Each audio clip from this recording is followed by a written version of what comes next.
Shri Satchidananda Sadguru Sainath Maharaj Ki Jai. Chapter 26. Stories of Bhakta Pant, Harishchandra Pitali and Gopal Ambadekar. Preliminary. All the things that we see in the universe are nothing but a play of Maya, illusion, the creative power of the Lord. These things do not really exist. What really exists is the real absolute. Just as we mistake a rope of a garland or a stick for a serpent on account of darkness, we always see the phenomena, i.e. things as they outwardly appear, and not the nomenon, which underlies all the visible things. It is only the Sadguru that opens the eyes of our understanding and enables us to see things in their true light and not as they appear. Let us, therefore, worship the Sadguru and pray to him to give us the true vision, which is nothing but God vision. Inner worship. Hemad Pant has given us a novel form of worship. Let us, he says, use hot water in the form of tears of joy to wash the Sadguru's feet. Let us besmear his body with sandal paste of pure love. Let us cover his body with the cloth of true faith. Let us offer 8 lotuses in the form of our 8 sattvic emotions, and fruit in the form of our concentrated mind. Let us apply to his head bukka, black powder, in the form of devotion, and tie the waistband of bhakti and place our head on his toes. After decorating the Sadguru with all jewellery in this way, let us offer our all to him and wave jamad, a fan made of animal hairs, of devotion, to ward off heat. After such blissful worship, let us pray thus. Introvert our mind, turn it inward, give us discrimination between the unreal and the real, and non-attachment for all worldly things, and thus enable us to get self-realization.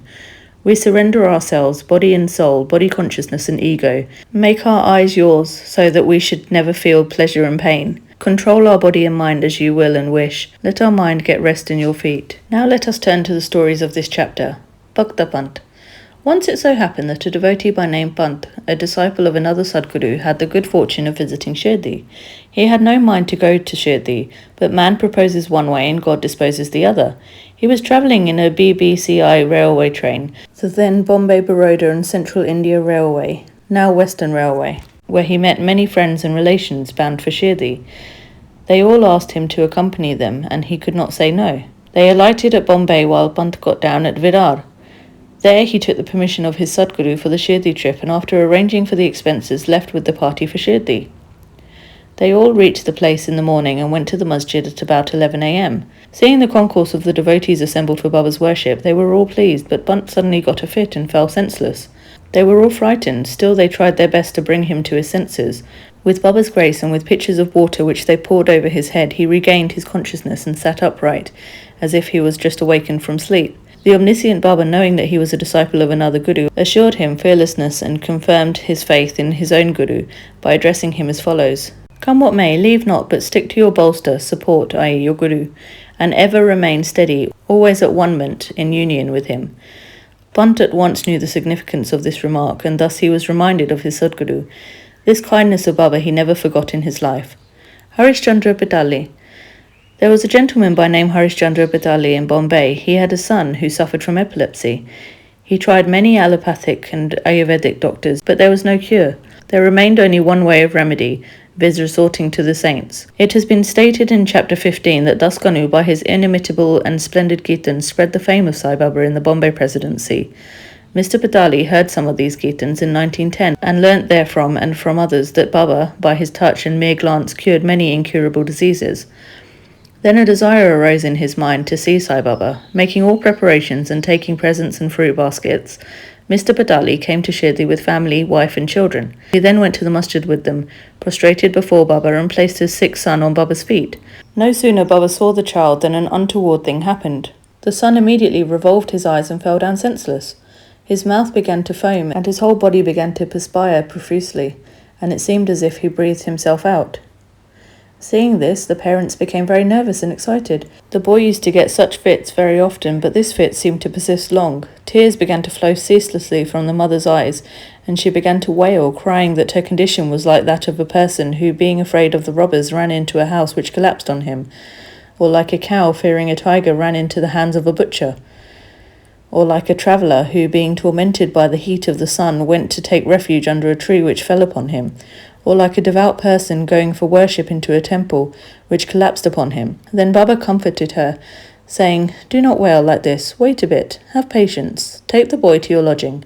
He will come to his senses within half an hour. They did as directed by Baba and found that his words came true. As soon as he was taken into the Wada, the boy recovered, and all the Pitali family, husband, wife and others were very delighted, and all their doubts disappeared. Then Mr. Pitali went with his wife to see Baba and prostrated himself before him very humbly and respectfully and sat shampooing his legs and mentally thanking Baba for his help. Baba then smilingly said, "Are not all your thoughts, doubts and apprehensions calmed down now? Hari, Lord, will protect him who has got faith and patience." Mr. Pitali was a rich and well-to-do gentleman. He distributed sweetmeats on a large scale and gave Baba excellent fruits and pan betel leaves. Mrs. Pitali was a very sattvic, pious lady, simple, loving and faithful. She used to sit near the post staring at Baba with tears of joy flowing down from her eyes. On seeing her of an amicable and loving nature, Baba was much pleased with her. Like gods, saints are always dependent on their devotees who surrender and worship them with their heart and soul. After passing some happy days in Baba's company, the Pitali family came to the masjid to take Baba's leave to depart. Baba gave them udhi and blessings and called Mr. Pitali close by and said to him, "Bapu, I had given you before 2 rupees. Now I give you 3 rupees. Keep these in your shrine for worship and you will be benefited." Mr. Pitali accepted these as prasad, prostrated himself again before Baba and prayed for his blessings. A thought arose in his mind that as this was his first trip to Shirdi, he could not understand what Baba meant when he said that he had given 2 rupees previously. He was curious to have this mystery solved, but Baba kept silent. When Mr. Pitali returned to Bombay, he narrated to his old mother all that had happened at Shirdi, and the mystery about Baba's giving him 2 rupees formerly. The mother also did not understand the mystery, but thinking seriously about this, she was reminded of an old incident which solved the mystery. She said to her son, "As you now went to Sai Baba with your son, so had your father done, when he took you to Akalkot for the darshana of the Maharaj there many years ago. That Maharaj was also a Siddha, perfect yogi, omniscient and liberal. Your father was pure, devout, and his worship was accepted. He then gave your father 2 rupees for being kept in the shrine and worshipped. Your father worshipped them accordingly till his death, but thereafter the worship was neglected and the rupees were lost. After some years, the memory of these 2 rupees also disappeared, and now, as you are very fortunate, the Akalkot Maharaj has appeared to you in the form of Sai Baba, just to remind you of your duties and worship, and to ward off all dangers. Now beware henceforth, leave off all doubts and bad thoughts, follow your ancestors and behave well. Go on worshipping the family gods and the rupees, appraise properly and take pride in the blessings of the saints. Sai Samata had kindly revived the spirit of bhakti in you. Cultivate it to your benefit." Hearing the remarks of the mother, Mr. Pitali was very much delighted. He came to know and was convinced about the all-pervasiveness of Baba and the significance of his darshana. Thenceforth he became very careful about his behaviour. Mr. Ambedkar. Mr. Gopal Narayan Ambedkar of Pune was a devotee of Baba. He served for 10 years in the Abkari Department, Excise Department, in the Tanna district and in Javhar state, from where he had to retire. He tried to get some other job, but he did not succeed. He was overtaken by other calamities and his condition grew from bad to worse. He passed 7 years in this condition, visiting Shirdi every year and placing his grievance before Baba. In 1916, his plight became worse, and he decided to commit suicide in Shirdi. So he came there with his wife and stayed for 2 months. One night, while sitting in a bullock cart in front of Dixit's Wada, he resolved to end his life by throwing himself into a well close by. He proposed to do one way, but Baba wished to do something else.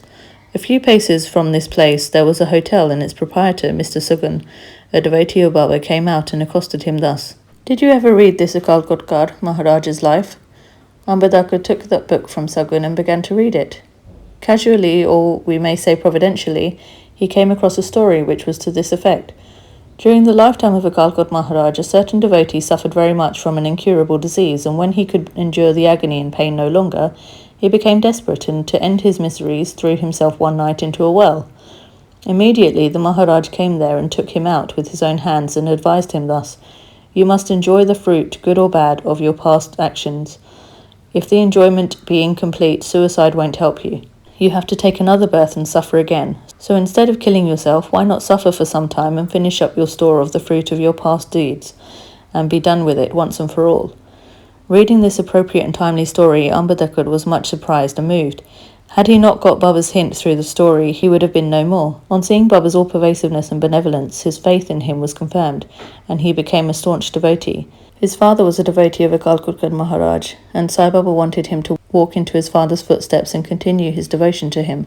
He then got Sai Baba's blessings and his prospects began to improve. He studied astrology and gained proficiency in it and thereby improved his lot. He was able to earn sufficient money and passed his afterlife in ease and comfort.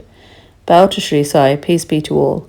Shri Satcharita Sadguru Sai Nath Maharaj Ki Jai.